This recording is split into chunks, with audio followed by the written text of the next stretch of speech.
So welcome everybody. We're once again day 2 of the Bitcoin conference in Amsterdam. I have the biggest honor to be sitting with Mark Moss.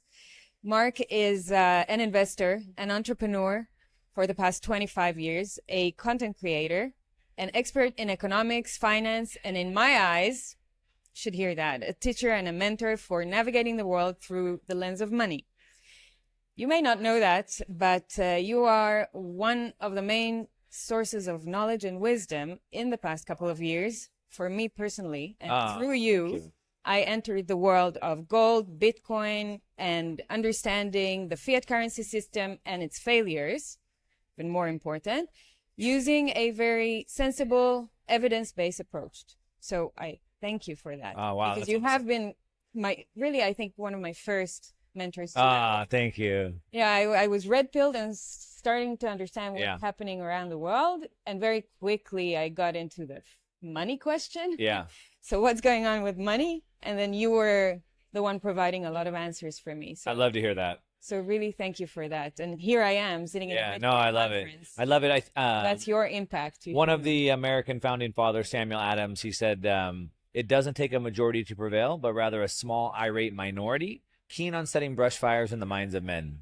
And so I try to say that often, and I try to think about that. So to hear that maybe my brush fire has started you and you're doing this, I mean, that's just amazing. Exactly. Yeah.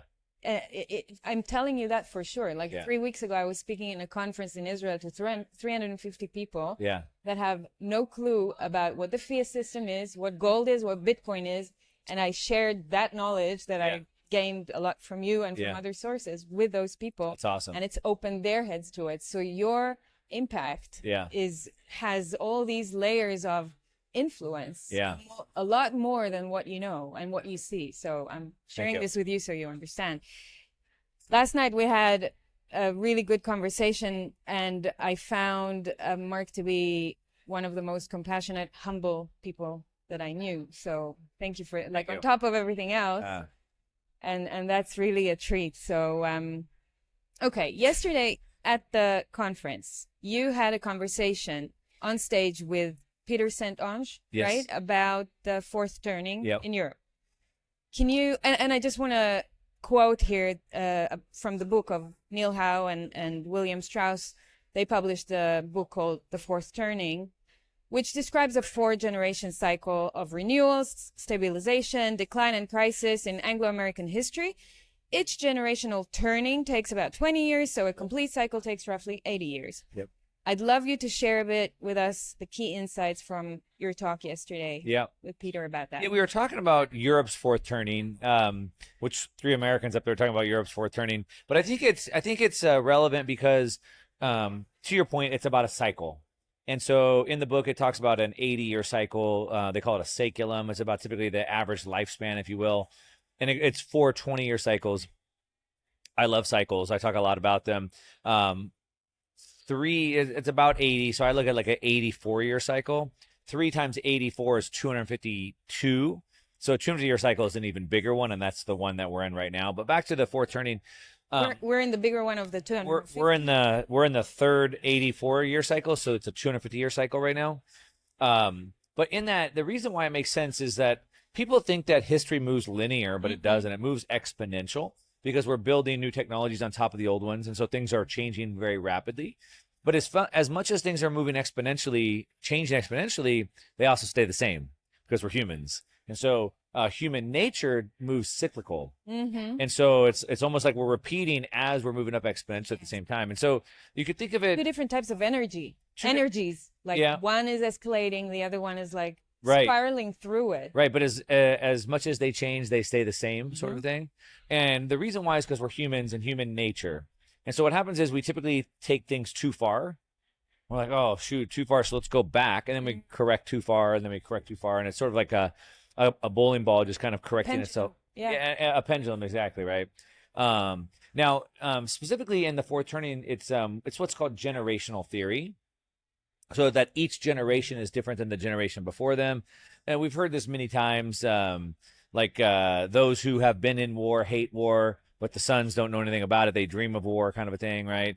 And so in this, the fourth turning, and it's been sort of turned into meme culture, which is the hard times create strong men create great times create weak men create bad times, and the bad times create strong men. And so it's like this cycle. An anecdotal story is that we're here in the Netherlands. My father's side of the family came from the Netherlands, immigrated to the United States, and my grandfather was a farmer in Middle America, early 1900s. Very, very hard work to be living on a farm at that time, anytime, but especially at that time. So hardest worker ever. My father was the oldest of 5 children, and he had to work on the farm, and my grandfather would like loan him out to other farms, help bring in the crops. So crazy hard worker. But he left the farm. My father did, right? He left the farm and he went into construction. And he's the hardest worker I've ever known. He wasn't as hard as my grandfather because he left the farm. He's the hardest worker I've ever known. And he made me go work construction with him when I was a kid, which has given me a crazy work ethic. But I swore to myself I would never do a job I had to get dirty at. So I hated that. And so I've left. And now my kids, they don't even know what work is. So that's 4 generations. Now back to sort of this talk. We talked about Europe's fourth turning. I think you can look at the United States and Europe sort of kind of, and the developed world, if you will, the West, has sort of synced up. And it's because of what happened at World War II, which was about 80 years ago. Exactly. 78 years, whatever you want to look at it. From the Bretton Woods Agreement in 1944, when the monetary order changed, it's been about 78 years, about 80 years. And so the world sort of synced up. So I believe the Western world is in this period right now where we've seen these 4 cycles. In the book, The Fourth Turning, it highlights that the last turning is where all the change happens. So Vladimir Lenin is famously quoted saying that there's decades where nothing seems to happen, and there's days where decades seem to happen. And so that's sort of where we're at. That's why this whole world is changing so fast. So that sort of frames it up where it is. One more sort of example, I think, is just Europe overall, but really Germany. So Germany got hit probably the hardest after World War II because of the reparations they had to pay and the hyperinflation they experienced in Weimar Republic, etc. And those people went through an extremely hard time. They were literally burning cash in their fireplace because the cash was worth less than the wood was. Extremely hard. So they had to rebuild their entire country, and they had to come out of debt, and it was very, very difficult. The hard times created very strong men.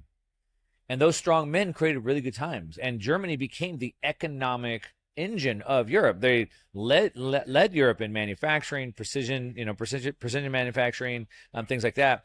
And even still to this day are sort of this economic driver of the entire European continent. That was 80 years ago.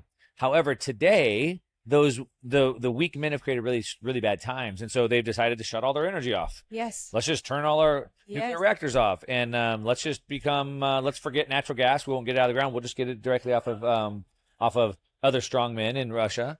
Donald Trump warned them of what would happen, and here we are. And now Germany is in a situation where they're now deindustrializing. Their manufacturing base is moving away, and they don't even know what to do. They're still trying to shut their energy down. They put nuclear reactors back on temporarily to get them through, and then they decide to shut them off again. Now they're burning trees and wood and coal again. And so I think that's just a good example of 80 years. These different cycles, and sort of just a last thing I'll say is this generational cycle is that you get to a point, the weak men, they are so disconnected from how the world works and how value is made. They're eating from food that they never planted or grew, right? And so they don't even know how the world works. Like, oh, let's just shut down our energy. What do we need that for? We have a supermarket. With commercial food waiting for us. Exactly. It came from we don't know where, and we don't care. We don't know where. And even in the United States, and like I said, it's really the West, we're all living off of the abundance that was created 80 years ago. All of that hard work, the sacrifice, the blood that was shed for freedom and freedom to be able to build this system, all the hard work that went into building the manufacturing base, all the hard work that went into building the capital base, the balance sheets that allow us to live in high debt today. And so we're living off the benefits, but with no relation to that. And now we're paying the price for it. And if I take you back to one of the things you said about Germany, we're hearing from people on the ground in Germany that they are starting to look for other places to live. They're starting to leave the country. Yeah, leaving. And a lot of people in Europe are experiencing the same thing. It looks like, and I know you've done an episode about the whole refugees topic around the world, and Europe is suffering also from a lot of refugees. So maybe we want to touch on that, because Germany is an interesting case. It's doing what it's doing to its people. A lot of it has been driven, apart from the energy war, the global energy war that's happening, from also the green agenda and how they want to introduce new sources of energy to the country because some global powers told them that that's the right thing to do. Yeah, I think it goes back to Kissinger. We talked about him last night. And, Henry Kissinger said that, control the food, control the people, control the energy, control the continent, control the money, control the world. Yes. So those are 3 attack vectors. And we can just look, it doesn't take a lot of examination to see that those are the attack vectors. So control the food, control the people.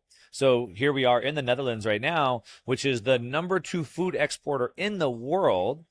Per the UN, there's 868 million people facing starvation in the next 24 months. That's about 1 out of every 8 people in the world. So we should try to get more food to them, I would think, if you care about that. And here we are trying to shut down the #2 food exporter. And this isn't just in the Netherlands. This is happening all over. As a matter of fact, in the United States, John Kerry, the climate czar, is running around now saying we need to shut down the farm, shut down agriculture. It's the greatest threat to humanity, etc. Well, no, the greatest threat to humanity would be starving. That would be the greatest threat. Yes. But so in New Zealand, they're killing. In Israel, they're doing it as well. Cows. They're doing it in any. So they're doing it everywhere. So the food, and not just that. The WEF has been running campaigns for years saying that we're going to eat less meat. They even have some of the guys, I forget the guy's name specifically, talks about ways that maybe we could introduce like a food allergy that would make people allergic to red meat. No, I've seen that. Right. It's crazy. And so they're attacking food. They want to take away natural food and give us fake food. So that's food. Obviously the energy. So now we're back to the energy piece. Controlling the energy piece. Part of this is that what a lot of it comes down to is that they want to take away all natural stuff and give us all man-made stuff. So it's no longer your natural immunity is any good. Now we need to give you medicine because your natural immunity is not good. No longer is natural food any good, like natural meat. Let's give you fake meat, Beyond Meat. No longer is your natural energy good, natural gas, for example, or oil that comes out of the ground naturally. Never mind that. No, let's give you fake, solar energy or windmill energy, etc. And so it's like getting rid of everything that's cheap and abundant and putting us onto things that are scarce and that they can manufacture and make money from. And the refugees part? Yeah, so back to the refugees part, these are complex subjects, and you very nicely, you said I was sort of humble. It's like the more that you learn, the more you start to realize, man, there's a lot of moving parts here. There's a lot of pieces to the refugee piece. At the end of the day, we're at a Bitcoin conference. At the end of the day, it's all because the money is broken. That's what it's all about. Because the game of money is rigged, it allows people to use that rigged game to benefit themselves, and then they start to play games with the world, such as let's move people around the continent so we can make more money. So it's all about this ability that to make themselves more money because money is broken in the first place. But it's also because they've created those bad conditions. So, for example, we're talking about the UN saying almost 1 billion people could starve to death. Well, those billion people don't want to starve to death, it turns out. So they're going to migrate somewhere else. So I think there's 2 things going on. One, most of these countries, throughout Africa, South America, Middle East, they're completely war-torn, and now they're starving to death. Through the Arab Spring, 2011, 2012, it really seemed to kind of come down to when people couldn't eat. Mm-hmm. That's like, people can take a lot of abuse. But when you can't feed your family, they say it's 9 meals to anarchy.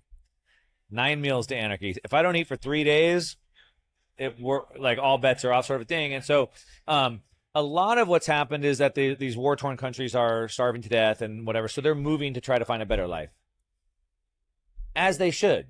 Now we'd ask ourselves, why have those countries become so war-torn? And back to the money being broken. Then I think there's also a sinister agenda on top of that.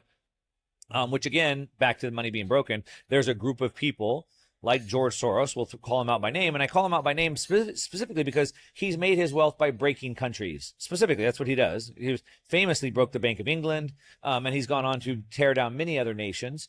And when he taking over layers of well, he likes to destroy them so then he can profit profit on their demise as well as profit rebuilding them. But it sends all those people other places, and so there's certainly agendas that want to move people around. I read of opening borders. Well, the name of his nonprofit is Open Societies, so it says it in its name. It's not a conspiracy to say that. That's ultimately what he wants. You know, there's conflicting ideas. I should say, like sort of emotions and thoughts within me.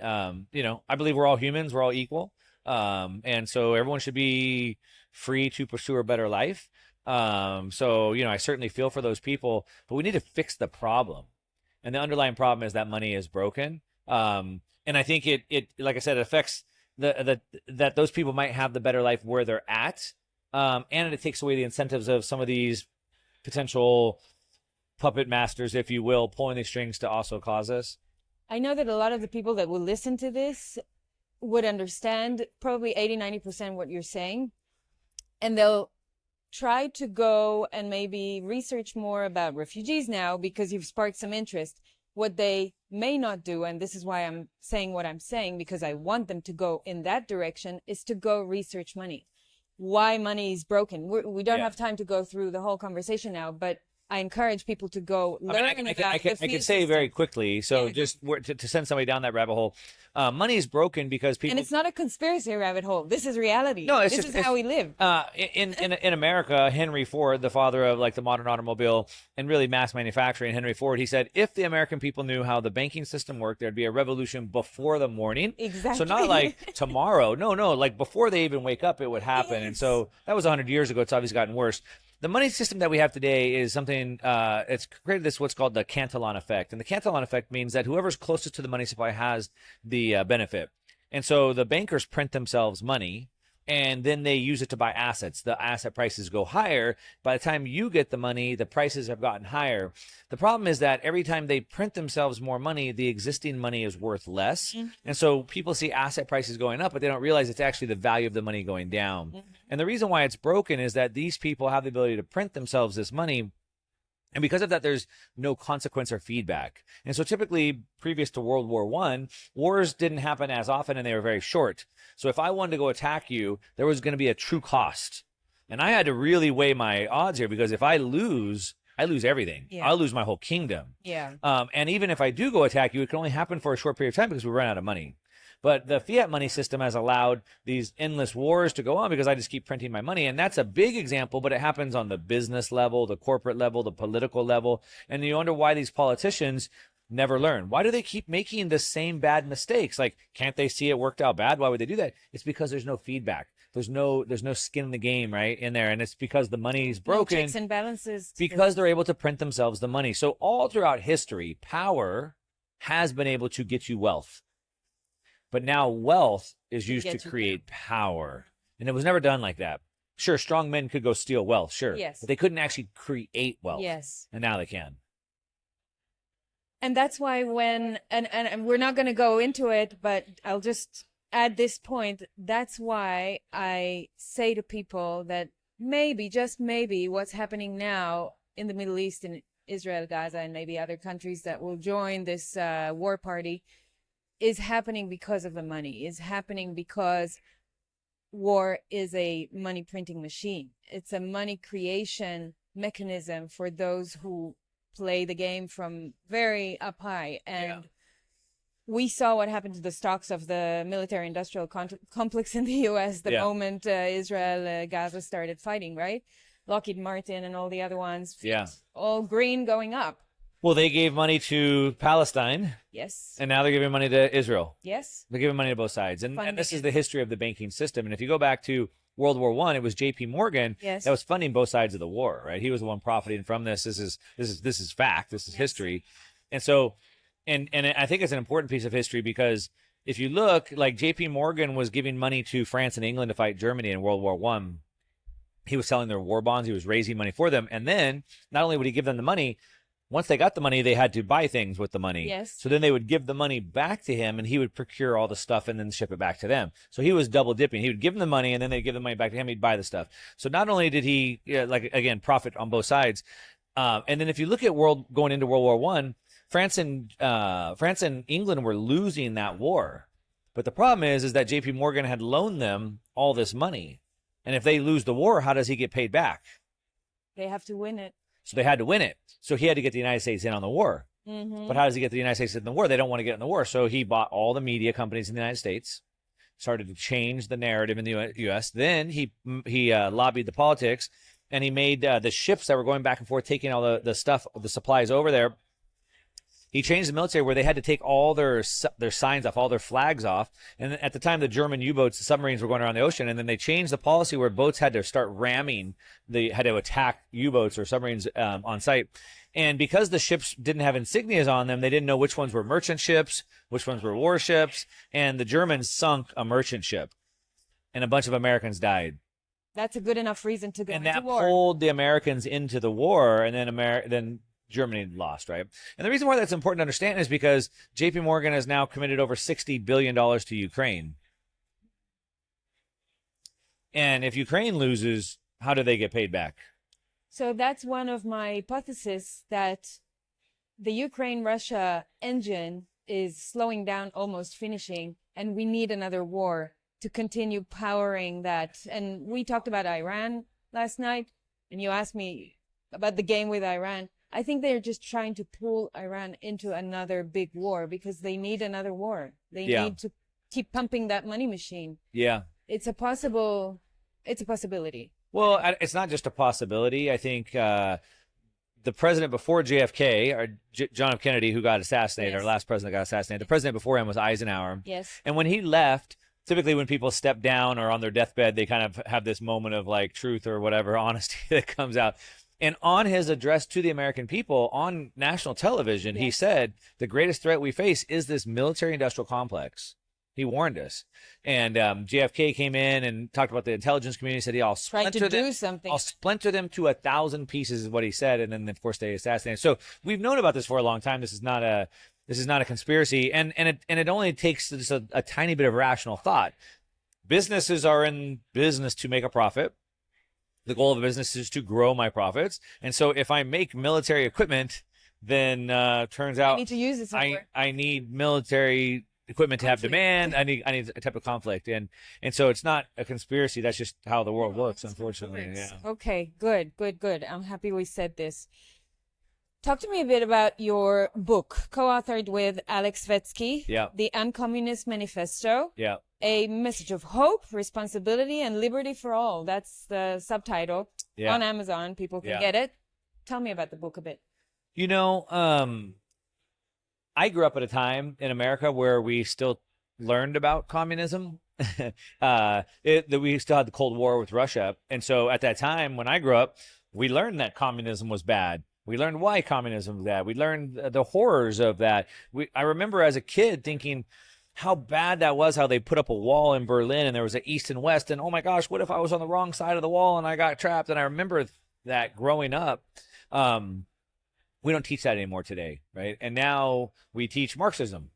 As a matter of fact, I would bet most university professors are Marxist. They just don't know it. They don't know it. They don't know it. It's not called that way. It's not called it that, right? And so anyway, you know, I sort of grew up under this world knowing that, and I've spent a lot of my time researching communism and Marxism and a lot even in Karl Marx. I'm sort of regretfully admitting that I actually never read the Communist Manifesto. So I read a lot about communism and Marxism, but never actually read the book. In 2020, when we had the rise of BLM, the leaders of BLM came out and said that we are trained Marxists. That's what they said, openly admitting this. So, you know, for me, what I like to always do and what I recommend everybody listening, don't just take our word for it. Go fact check this. When I do my videos on my channel, I try to bring as many receipts as I can. But I believe that we should go to the source and hear directly from the source, not what somebody said about the source. Yeah. Let's go directly. So I read Klaus Schwab's books. I want to hear from his source. The Great Reset. The Great Reset and the Fourth Industrial Revolution. So anyway, I went back and I read after BLM said they were trained Marxists. I'm like, well, what is Marx? Let's go back and read it. So I read the book.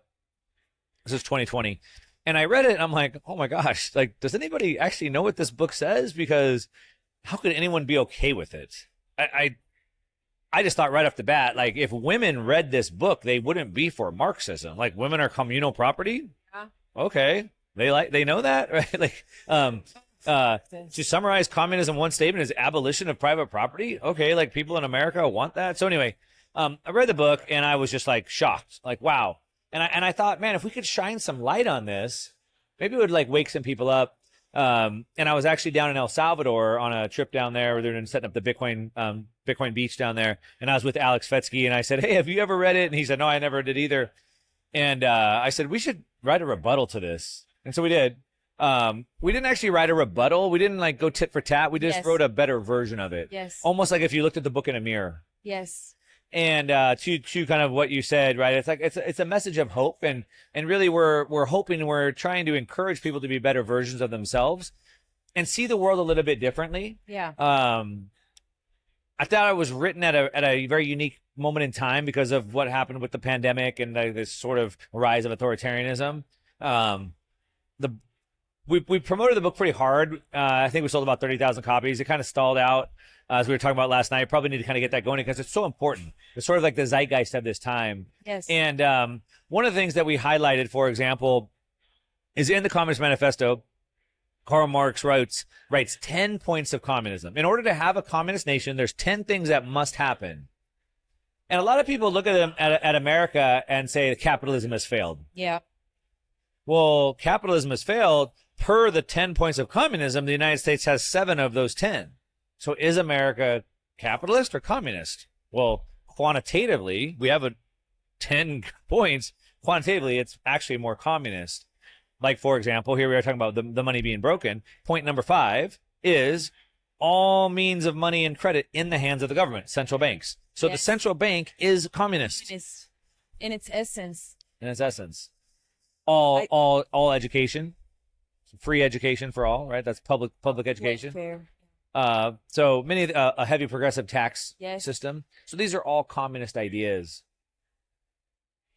People must read the book. I have to read the book because you're creating so much content and I'm your student. Yeah. I keep watching you instead of reading the book, but I have to read the book as well. And I'm on your newsletter as well, which is an amazing source. One thing we did that I think was really good is I'll just break this one idea down. So people think like capitalism has failed, but we don't have capitalism. They say, well, it's crony capitalism. Well, crony capitalism or corporatism is fascism. That's not capitalism. And so in the original Communist Manifesto, he broke down all these different versions of communism. Yes. So what we did is we broke down all these different versions of what people call capitalism, and we kind of dissected each one. I thought that was pretty good. And then one core concept that we have is that we made that Karl Marx framed up that there's a struggle between rich and poor. That's what he framed up. Today we have neo-Marxism or cultural Marxism, and there's a struggle between everybody. What we framed up is the real struggle, the real axis of struggle is actually between the individual and the collectivist. It's between me and you as people and the government that wants to co-opt that. Yes. That's the real struggle. And we sort of framed it up that capitalism, and we redefined this word, capitalism is natural and emergent. So what it is it's private property. And as humans have creativity and ingenuity, we try to become more efficient with the scarce resources that we have. Mm-hmm. So it's emergent. So, for example, I have kids, and when the kids were in preschool, they're trading chips for crackers. Yes. Like that's just what we do. Naturally. We just naturally trade. That's capitalism. Yes. I started a fire. You killed an animal. Hey, cook your animal on my fire. Yes. Right. And so it's private property. You have your private property, and we collectively work together to progress. So it's not a political modality. It's not a version of politics. Yeah. So what we argued, and we drew a diagram, is that all politics is over here, and in politics there's a left and a right. However you define that, fascism is right somehow, and socialism is left. They're both centrally planned, collectivist ideas. We argue that capitalism is way over here. Yes. It's not in this. And so if you think about it in that lens. It's like a different dimension. It's a different dimension. And so really capitalism is natural and emergent, and all of politics, whether it's left or right, is more like a parasite. And the parasite attaches itself to this capitalist society to extract wealth. Yes. And the goal of a parasite is not to kill the host. No, and if it's you look to live at, off of it. It's to live off the host. But if you look at like the Bolshevik Revolution in Russia, Hitler, Mao's Great Leap Forward in China, they killed the host. Yes. It went too far. Yes. Now, Mao's Great Leap Forward was killing the host in China. And in the 80s, they lightened up and they brought in more capitalism. And now they've almost found like this balance of the maximum amount of wealth extraction without completely killing it. And this to me is the manifestation of that, to me, is the modern world in the Western world, where we are taught to believe that we need to work in order to pay the taxes, in order to pay the mortgage, in order to live in this difficult life. But does it have to be that way? Yeah. Do we exert our powers and our energies for the sake of someone else to get rich, or do we really sustain ourselves? Yeah. And I think we also feel that with COVID in the past 3 years, I think a lot of where I meet your ideas is in the sovereignty as well. It's the emerging power of capitalism. I totally get that. I think it also goes back to the natural power of sovereignty, that people want to develop an independence and a sense of trust in themselves and what they can produce, what they can create in the world, and how they can sustain their loved ones and the people around them. That is also natural, and it's creation. And so COVID came to disrupt that in a way, and to tell us, no, you're not safe on your own. You don't trust yourself, trust someone else. We know better. And also give us your powers and allow us to set the rules and the mandates for you. We will dictate. That's also Marxism. That, of course. And that's like taking it another step forward and accelerating that Marxism, I'd say. Yeah. And then people get confused and think that that's for the better of society. That's the hoax about it. Like they manipulate people to think that this is, you're doing something good if you're going along that path, rather than taking care of yourself and thinking for yourself and, creating stuff on your own. The problem is, I say, I think it came from like a Spider-Man movie, but like with great freedom comes great responsibility. Yeah. And so these aren't like linear black and white issues. And so there's a lot of nuance in there. And unfortunately, most people aren't able to think with nuance. And so I want to be individual and I want to be thinking for myself, but morally, I also want to think about other people. Yeah. And so like we as humans, we work in our own self-interest, as all animals do as well. We don't want to die. So as animals, as humans, we're motivated by surviving and procreating. Yes. That's what we do. Animals are the same way. But where my interests align with your interests, we work together. I have a fire, you have an animal. Hey, let's work together in this. Hey, there's an enemy attacking both of us. Let's get together. But it all starts with the individual. A great book everyone should read. It's Murray Rothbard's book, Anatomy of the State. It's like a booklet, and it helped motivate us to keep our booklet very short. So UnCommunist Manifesto is about 10,000 words. It's like an hour and a half read. Anatomy of the State is also, but it breaks down sort of what the state is, and there is no state. The state is an idea, and it's made up of individuals. Yes. Right? And, you mentioned kind of going back to us being independent and us wanting to do these things. Well, that's what the world needs, because the world needs people to do things. The world needs people to invent things, to solve problems, to create value for each other. And if we're all turned into sort of this like dependent class, then who's going to advance the world forward, right? Exactly. So I think they can both be true. We should all be individuals looking out for our own self-interest, working together collectively when our interests align. But that doesn't mean that you can't be compassionate and still help other people. So those aren't mutually exclusive. But the state wants both. You can hold both, but the state wants to legislate this morality. Yes. They want to legislate that I'll steal your wealth to help some poor people out. Yes. And then what happens is, if you're a parent or if you've experienced this in your own life, you'll realize that the greatest joy you can get in life is by helping other people. It's not the pursuit of your own happiness. That's empty happiness, right? When you help other people genuinely, it's the greatest joy you can get. And also, if you've ever been the recipient of maybe some needed help that you needed, like you felt gratitude. So what happens is, if I give to somebody, I feel amazing. You've received it. You feel grateful. But when the state gets involved, they short circuit that whole thing, because now they've stolen from me. So now I'm angry. And now they've given to you. Now you're entitled. Ah, And so that breaks the paradigm. the whole paradigm, natural yeah. paradigm. Okay, good. Do you think the WEF and other globalist powers are trying to pull societies into Marxism these days? Well, certainly. I mean, they're certainly doing that, right? The WEF has stated goals, and it's basically, I want to say Marxism rebranded, but it's almost not even rebranded. So, Klaus Schwab pounds the table on what he calls a public-private partnership. What does that mean? Public governments and private businesses working together, which is corporatism or fascism or whatever you want to call it. Fascism used to be a bad word, right? Yeah. So like that's what he's literally calling for. He calls it stakeholder capitalism, if you will. So in stakeholder capitalism is no longer capital. So again, we define capitalism in the book as private property, and then using that private property for efficiency and cooperation. But he calls it stakeholder capitalism, which means that you don't have your private property. Now, everybody who has a stake in what you may or may not do actually has the power and control. And so who are the stakeholders? Well, this is governments and this is other businesses and big tech. They're stakeholders. And so what they've done is now they've using ESG scores and DEI scores, they've put a quantitative metric of how they can now regulate you. And so that's just Marxism, right? It's centralizing the means of production in the hands of the state or the state body. And what they've gone on to do is, so they say that you'll own nothing and be happy. Well, yes. Karl Marx wrote in the Communist Manifesto, to summarize communism in one statement is the abolition of private property. It's a direct quote. So communism, you'll have no property. The WEF says you'll own nothing, be happy. I mean, it's the exact same thing, just rebranded. And like I said, not even really rebranded. It's just the same thing. Yeah. Just without calling it Marxism in the book. The infuriating thing is that I guess, I think it was Mark Twain said that those that don't know history are bound to repeat it. And we don't have to look into ancient history.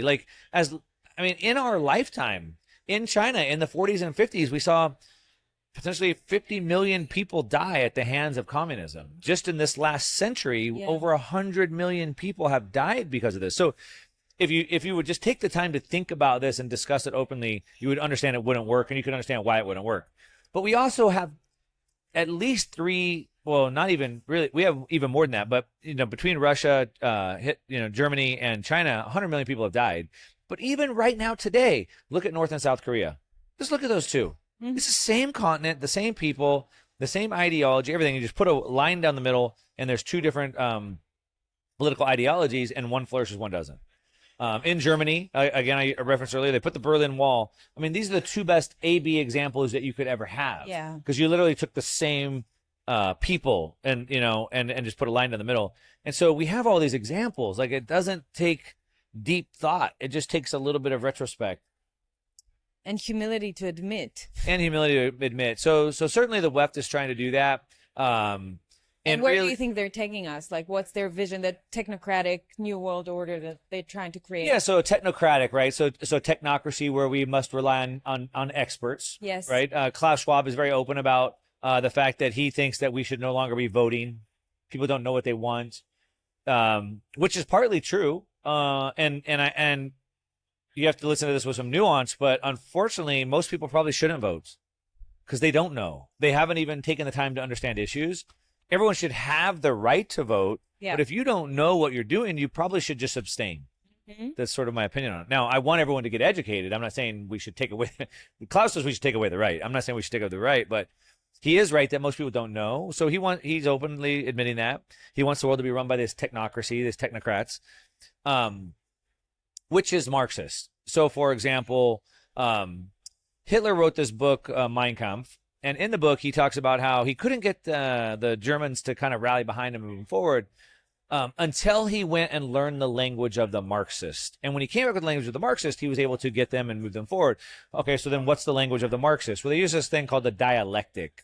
So this dialectic is the way that they talk about things. And it's specifically used to push their agenda, specifically to push us into this technocracy. So of experts. So, for example, James Lindsay uses Dr. James Lindsay. He's the expert in this. So if you're interested, go listen to him. But like they would say that like a red and a green apple are basically the same thing because they're both apples. Okay, well, they are both apples, but they are different. Well, then they would say, well, then oranges and apples are basically the same thing because they're both fruit. Men and women are basically the same thing because we're both humans. Yes, that is true, but the nuance, the difference means everything. Yeah. And what happens is they do that to blur the lines of things. I got into sort of almost a little heated debate last week with someone talking about, I think that we should protect babies. And he says, well, then how can you be okay with the death penalty? Because they're both humans.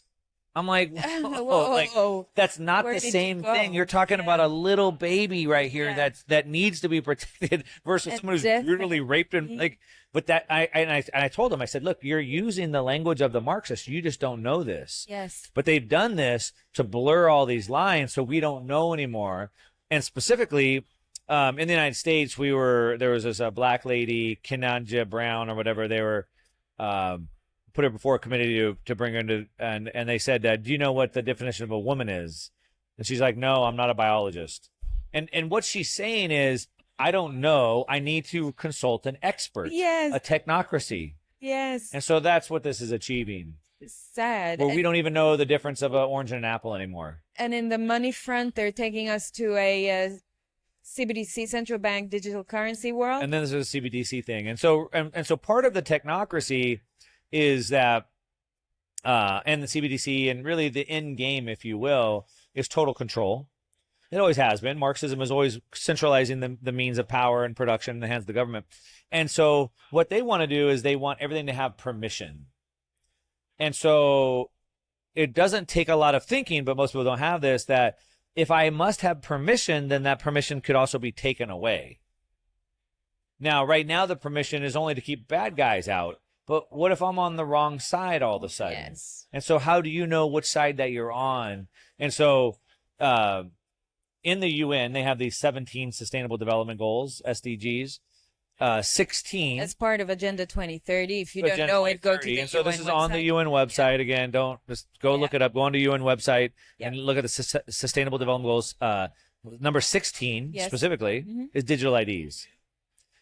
And so they say that it's in the UN language, they've been very clear to start using the word human right and not inalienable right. You see, inalienable rights is written in our founding documents in the United States, is that we have rights that were given to us by our creator. Human rights are ones that have been given to us by humans. It's more the natural law versus right. So they say that. So they use the word human rights, and they say that IDs are a human right. And so everyone needs to have an ID, which sounds great. I mean, I guess, like, why not? Well, but then if I don't have the ID, then I am not allowed to participate in society. Now, going back to the WEF for a minute, famously, I'm sure everybody listening has probably heard, you'll own nothing, be happy. I referenced it earlier. Where did that come from? It came from an article that this Ida Auken had written. She used to be with, I think, Belgium, and now she's with the WEF, I think it was. And in this story, she said, the year's 2030, I have no privacy. I own nothing, and life has never been better. She painted this picture. She painted this story of I have no privacy. So even my thoughts and my dreams are being read. And this is in Klaus Schwab's book, The Fourth Industrial Revolution, where basically all our thoughts go into this giant AI cloud. I wrote an article about it, about mind control. Yeah, so chips and whatever. So the part that I want to talk about, though, specifically is she says, I feel bad for those people living outside the wall. They don't have all of this that we have today. So what she's talking about is this secondary class of people who haven't taken the digital ID and don't use the CBDCs, and they're not allowed to participate in society. That's what she's talking about. And so that's the view, the vision that they have for us. It's written in the goals, and that's what it means. Which leads me naturally to talk about Bitcoin and freedom. Yeah. So, well, we're at the Bitcoin. So I want, and this ties in nicely also with, a lot of my audience is quite an awake audience to what's happening around the world these days, and they want to know how to prepare for what's coming. So please give them some of your thoughts about Bitcoin freedom. We talked about the money being broken. Yes. I think of it like this giant tree, and maybe this giant oak tree with like 1,000 leaves, and every leaf is like a problem in society. The obesity rate, the incarceration rate, the homelessness rate, and every single leaf is a problem. Yeah. And then all of that is on a tree, and at the base, the root of that is the money print. So we talk about fix the money, fix the world, so to speak, right? And so we want to fix that. But also, I think the way I look at it is that really every freedom in life really comes down to the freedom to transact. So freedom of speech, well, we're transacting value, we're transacting speech. So it really comes down to the freedom to transact. And so if they can stop that, which is why control the money, control the world. Yes. If they can stop me from transacting, they can take away all my freedom. In the United States, we have a constitution that guarantees freedom, like freedom of assembly. Yes. Number one. Yes. However, if I can't pay to put gas in my truck, how do I go to the assembly? There. Yeah. If I can't buy food when I get there, how do I go there? If I can't get a hotel room, right? So everything basically hinges on that. And so they want to control that. Now, they do a pretty good job. The central bank digital currency will be the next step, because certainly now the government can freeze your bank account. They froze Russia's bank accounts. Mm-hmm. Certainly they can do that, but it takes a lot of work. With CBDCs, they can program it in advance. So I think it's just a lot more control. Now, what do we do about it? How do we protect ourselves? Well, the map is already laid out for us. We don't have to reinvent the wheel here. I like to look at the fall of the USSR. So when you look through the rise of the USSR and the fall of it, you'll see that life became so oppressive, it became so authoritarian. They didn't have the technology we have today, but it became so oppressive that people really couldn't live. I mean, 25 million people starved to death. And so they had to go start working outside of the system.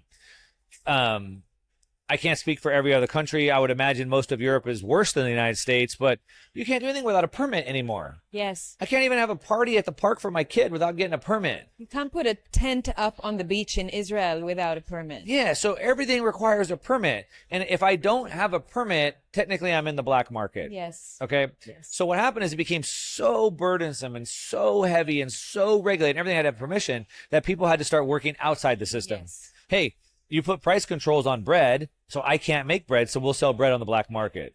Now, here's a real story. In California, this is how insane California's gotten. They're banning natural gas in the state. So in the United States, natural gas is so abundant and so cheap that in most of the U.S., we don't even capture it. It just leaks. In Europe, it's desperately needed. But we have so much. It's so cheap, we don't even bother to capture it. Okay? It's our most abundant, cheap source of fuel. In California, our electricity prices are more than double the rest of the country. So in some parts of the country, like Texas, it's 8 cents per kilowatt, 8 cents per hour. In California, it's up to 60 cents. Okay. Every summer, our electricity grid goes down. We're having to shut power down. We don't have enough electricity. They've shut down our nuclear reactors. They've shut down the natural gas. And now what they're doing is now they're banning natural gas from even being used in homes. And they're making everyone use electricity, which we don't even have enough of. Oh, my God. Okay. So we have gas in our homes still, because they don't make you take it out. You just can't add new homes with it. No new homes can add it. So we have a fireplace that burns wood. Yes. I wanted to have my fireplace burn natural gas. So we drilled a hole. We ran the gas in there. So we go online to buy gas logs for the fireplace. No one will ship them to California. No way. My wife had to go on to Craigslist, which is like a peer-to-peer thing. Yes. She had to drive 30 minutes away and meet someone in a back alley and do a cash deal to get gas logs.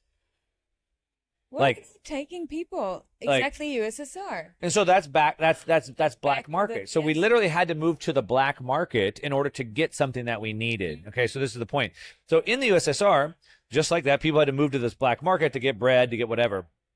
And what happens is, if we're having a party and we start kicking people out, eventually all those people go start their own party, and we have no more control over them. So when people exit the system, when people exit the monetary system, the political system, the market system, the state has no more control over them. So during the USSR, all these people started leaving to create parallel markets. Okay, and when that happened, the state lost all the power. They couldn't manipulate them. They couldn't control them. And they eventually crumbled and fell. And two things happened. One, it crumbled and fell. But two, when that happened, it cushioned the blow, because there was already all these parallel markets that were set up. And so the answer for us is that I think, as of now, and I think what we should do before it becomes violent, is peacefully just exit the system. Exit the system. And Bitcoin. And we can do that. So we can exit the system with Bitcoin right now. We don't have to participate in that system. And so they want to continue to print more money and inflate our money away. Well, we don't have to use that money. We don't have to use it. We don't have to operate in that system. So it's apart from maybe taxing and whatever, which we still have to participate in. Sure. If we're, you know. Well, maybe citizens in a yeah. Maybe, but sure. So sell some Bitcoin and pay or whatever. But the point is that what I think we should all be doing is trying to set up more parallel systems. Exactly. So, hey, you're not happy with Bud Light using a transvestite as their spokesperson? Great. Then start a beer company that's the opposite of that. A great example, Ben Shapiro's company, Daily Wire. Jeremy Bowen is one of the founders of that. They were sponsored by this Harry's Razor. And Harry's Razors got mad at Ben Shapiro because he said men couldn't get pregnant. So they said, we're going to pull your sponsorship. He said, you know what? Actually, we're going to cancel your sponsorship. And instead of Harry's Razors, we're going to create Jeremy's Razors. And if you go to the website, it's called Jeremy's Razors. And it says, stop giving your money to woke corporations that hate you. But what we need more of that allows us to vote with our feet. And so I think I'm a capitalist. So I think through competition, through free markets, the ultimate vote is with our money and maybe our feet. And so I think entrepreneurs should stand up, create these parallel markets, and Bitcoin, back to the freedom to transact, underpins all of that. So they're going to try to shut that down, but we have Bitcoin. And I think that's really our most peaceful way to change the world right now. And for people listening in my audience that don't know Bitcoin well enough and should know it by now, it cannot be shut down. Right. People think, I mean, they can try and manipulate in some ways, but it cannot be shut down. They could try to manipulate the US dollar value or whatever dollar value of it is, but they try to sustain people from coming into it. Right. But they can't shut it down. They'll have to shut the whole internet forever, and that will shut down life, I guess. Yeah, which is like a 0% chance of happening. Exactly. So it's theoretically impossible to shut down. And for people that don't know, the reason why it moves peer to peer, so it's like cash, but it can be done over the internet. Yes. Yeah. Good. Okay. If anyone's not following Mark on YouTube, do it. 500K followers by now. Twitter. Sign up to his most wonderful newsletter almost every day. I can't keep up with the amount of content one you big got, piece you a week. create. One big piece a week, and then I send out little ones, for like videos and things like that. Please, I don't. But there's so much happening around the world. You just have so much content to talk about. Yeah. The pace of things right now is so accelerated. Probably about 50% of it's kind of more macroeconomic focused, about 50% of it, and the other half is more sort of freedom, geopolitical stuff. Where can people sign up to the newsletter? Yeah, just go to onemarkmoss.com. Exactly. And everything's linked there. So all my social media is linked there. All my YouTube channels are linked there, etc. Onemarkmoss.com. It's the number one. Number one. Yep. What's your final message? A message to drive people to action, but give them some hope. Yeah, what I like to say, what I like to end it with is, one, I'm bullish on humanity. I'm bullish on human ingenuity. When I say bullish, I'm optimistic, right? I'm optimistic on what happens when 1 million entrepreneurs are backs are against the wall. I'm optimistic on human freedom. Yes. But we have a tough road ahead of us because we have a very powerful group of people who want to take that freedom away from us and want to control us and want to enslave us. And unfortunately, they have almost enough technology to do that in a way that could potentially break the cycle of this sort of freedom revolution cycle that we've seen throughout history. I think we win, but it's not guaranteed. And so I just like to tell everybody, like, we have to do the work. Back to sort of what we started out with, starting brush fires in the minds of men. Don't just listen and watch this or read this or whatever, however you're getting it. Go discuss it. Yes. Go talk about it with your friends, your families, your coworkers. We have to continue to spread this information. 2, we need to do something about it. So I think back to my father was in Vietnam. My grandfather was in World War II. The founding fathers of the United States, they gave their life for freedom. And luckily for us, we're not asked to do that right now. But, think about World War II. There's the famous, the storming the beaches of Normandy. And these soldiers, 18-year-old kids, were literally storming the beaches as their friends were getting blown up around them, but they continued moving forward. And today, we're just required to speak up. Yeah. That's all. We don't have to die, but like, don't be afraid to speak Some up. of my friends do, unfortunately. Some of your friends had to die, and yeah, I don't want to be insensitive to that. You're right.